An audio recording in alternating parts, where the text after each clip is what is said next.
There's absolutely no I in team. You know, if you see what we do together, individually, collectively, it should be on TV. Thanks for staying with us here on Sunrise. The time is 6:19 in the a.m. And that means it's time for DK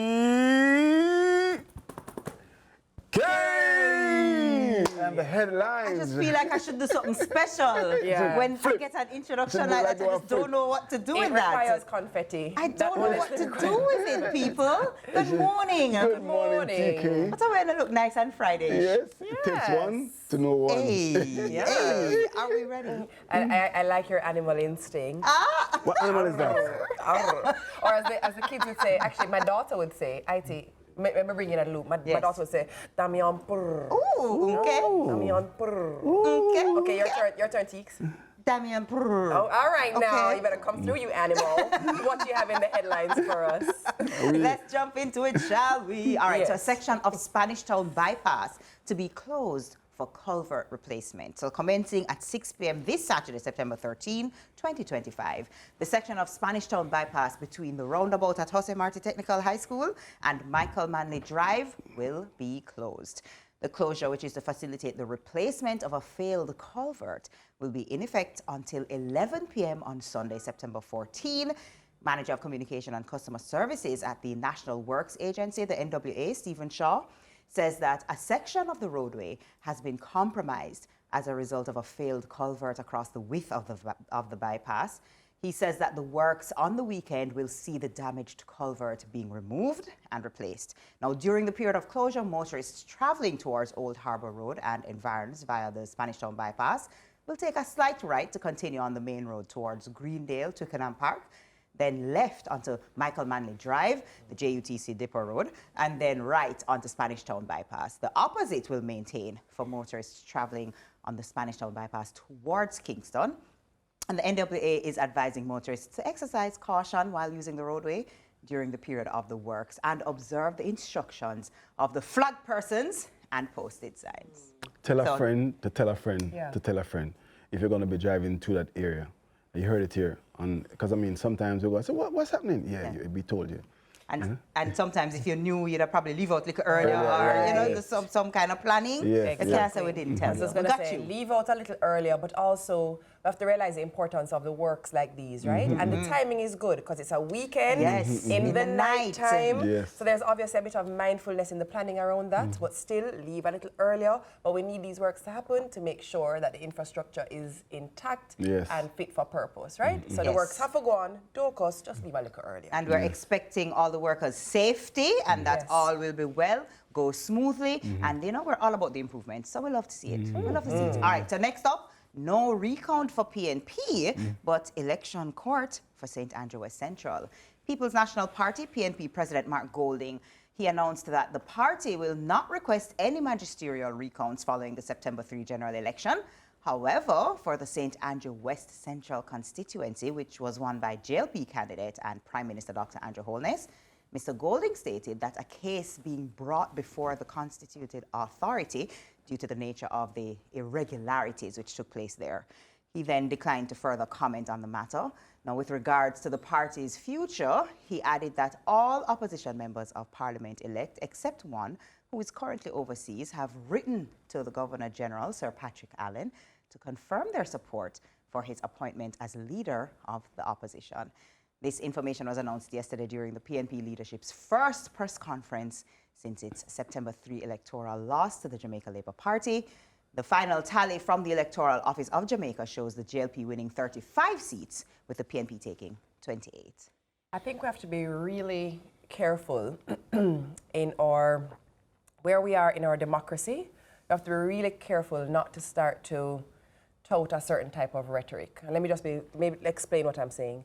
The EOJ brought out a statement to say people in the social media space who are questioning legitimacy of the elections, who are questioning things that happened in the elections, people who are claiming certain things happened, i.e. people being sent away and so on, they have debunked all of that to say none of that has happened.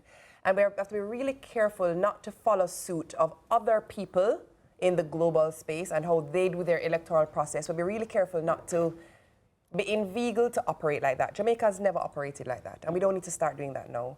Our process is a very clean process, a very efficient process, and I think we have to be very, very, very careful not to start to push this rhetoric to question what happens with our electoral process, because I think it has the propensity to be quite dangerous. We have to be really careful of what we're putting forward.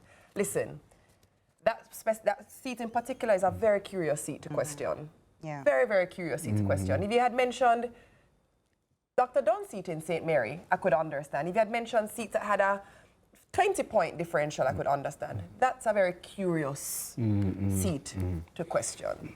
We have to be very careful. But you know, I think the process for the recount is such that there are representatives on both sides, there's lawyer present, and it's a slow process to ensure that the count is correct. And what is interesting is that the recount, the official count, I should say, the official count didn't differ, marginally by a seat, because obviously it was 34 that specific to seat 29. had, that was Central Kingston, that specific seat had a 10-point differential. And so, yes, there was a swing there. But as you're saying, IT, I agree, the room has 5,321 people in it who are looking at the ballots, who are a part of the recount. And we have a very efficient system. We have to be really, really careful not to push a certain rhetoric. Yes. You were saying, IT. Kudos to the counters. Yes, they do a very good job. I will go further to say there are people who come to Jamaica to observe our electoral process because of the way we have our checks and balances. So let's not undermine those people in the name of pushing a particular thing. Let me take time. Take time. You notice me over here silent. No, TK. What is your view, TK? I have no views. I have no views. No, but I do understand, especially since I was the one covering at the EOJ. Right. I understand that it was curious in terms of how, you know, the amount of time it was taking to finish the counting and when the votes actually came in. The official vote counting and stuff. So, I mean, it was... I understand the confusion. What I do like is that we have the facility to question things, and we have the facility, as you say, to like whether we want a recount, you want clarification, it's something that can be requested. But I do agree with you. Just be careful on, you know, the messaging being sent in requesting the clarification. You know, but it's Friday. So. It's Friday. Which means we have a Feel Good Friday headline. Let's do it. Let's do it. A Swedish billionaire saves 400,000 acres of the Amazon jungle. What? Okay. Not going down in submarines to go see the Titanic. Anyway, Swedish billionaire Johan Elias. Wow. Yes. Sir, that's your name this morning. Yes. Took a daring step for the planet's sake. He bought a logging company that managed nearly 400,000 acres of Amazon rainforest, but rather than cashing in, he shut down operations right away. His goal was never profit, but preservation. By seizing control, Elias silenced the chainsaws and put an end to commercial destruction, safeguarding this vast expanse of rainforest. While he described the rainforest as a precious responsibility, his actions also sparked controversy as the move resulted in workers, of course, being laid off. His approach also raised thorny debates about green colonialism and whether private ownership of vast swatches of land in developing nations is the right path to global conservation. Now, the Amazon, often referred to as the lungs of the earth, the Amazon is vital for producing oxygen and absorbing carbon dioxide. Eliash's decisive action shows how wealth can serve as a force to protect rather than exploit the natural world. I don't know, man. But you know I love this. I love it. You guys know I'm the tree hugger. I love it. I just feel like it could have gone both ways. Yes, You know what I mean? Like, I agree. Like, should someone own that much of anything? Of any natural resource like that. But then if one person doesn't, who does? Right. And what I can appreciate is the ownership to protect. Yes. Because that's the thing. Typically, people own to exploit. Yes. So I really appreciate. I think humans have to do a better job of respecting the planet, honestly, and not just take taking what you want from it. And so I'm grateful that someone saw the need to say, no, I want to step in here. You can't touch this. Yes. Two sides to it, though, you know. Tell you me. know. The workers. Exactly. You know the people who have been working there for years and have their families to feed, and maybe who knows what the opportunities are like in, you know, in that area. What's the work, Teeks? What is the work that they were doing? The chainsaw. I mean, Okay, which means they're cutting down They chop down the trees, yes. And if you cut down the trees, what? So them can't find a next work, girl. Come now, man. Fair enough. We're gonna preserve the lungs of the earth, man. That's all I got for you. I'll see you at 7 a.m. Instead, you know what they can do? They can take the sap from the trees and produce ointments. Come now, man. Hey. I don't know if that's it. I was just about to say, that sounds made up. It's made up, but I guarantee if you Google it, you're going to realize that we're onto something. True. Listen, in the background, our floor manager is doing this. You know what that means?